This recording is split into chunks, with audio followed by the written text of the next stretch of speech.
Big turbulence in Maharashtra politics. Sharad Pawar faction has extended an offer to Raj Thakre, urging him to join the Maha Vikas Aghadi in a concerted effort against the BJP.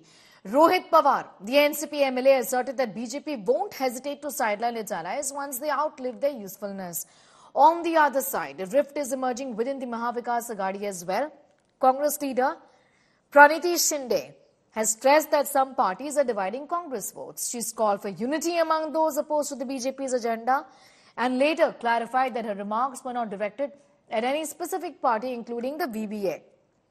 It comes after a sharp retort from the VBA. The party emphasized that they're not in the electoral fray to misuse power.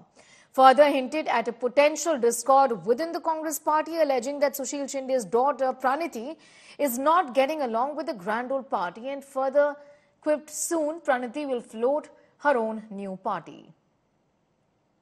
नाही, माझं एकच मत आहे की भाजपला दक्षिणेकडे जात असताना नाहीतर जास्तीत जास्त खासदार जर त्यांना निवडून आणायचे असतील त्यांना काही झालं तर दक्षिणेतून तो प्रतिसाद मिळाला पाहिजे. उत्तर आणि दक्षिण मध्ये एक असं राज्य आहे ज्याला आपण महाराष्ट्र म्हणतो की जिथं संतांची भूमी आहे, थोर व्यक्तींच्या विचाराने प्रेरित झालेला महाराष्ट्र आहे. तिथं त्यांना एका गोष्टीची जाण होते की लोक त्यांच्या बरोबर नाहीत. त्यामुळे भाजपला आता कुठल्याही परिस्थितीमध्ये छोटे मोठे सर्व पक्ष घेऊन मतविभाजनी करता आली तर ती केली जाईल, नाहीतर त्या पक्षांना एकत्रित करायचं झालं तरी करता येईल. पण ज्या पक्षांना 2019 ला महत्त्व दिलं जात नव्हतं अशा पक्षांना सुद्धा आज महत्त्व दिलं जात आहे. राज ठाकरे साहेब एक मोठे नेते, त्या बाबतीत त्यांनी विचार करावा.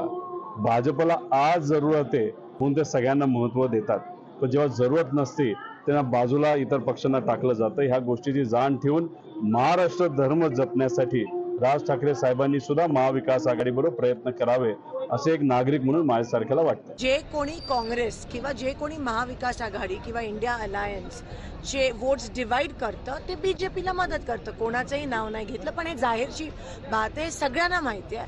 तर त्याच्यात मला माहित नाही त्यांनी तसं का केलं, मला माहित नाही. आज आमची संकल्प सभा या ठिकाणी झाली, तुम्ही बघू शकला. सकाळी अक्कलकोट आणि आता दक्षिण सोलापूर, आणि या कार्यकर्त्यांचा संकल्प मेळावा आहे. हातात हात धरू आणि विजय संकल्प विजयाचा करू. खूप जोशात आणि खूप उत्सुकतेने सगळे कार्यकर्ते झालेत आणि आम्ही कामाला लागलोय. आमचं ठरलंय.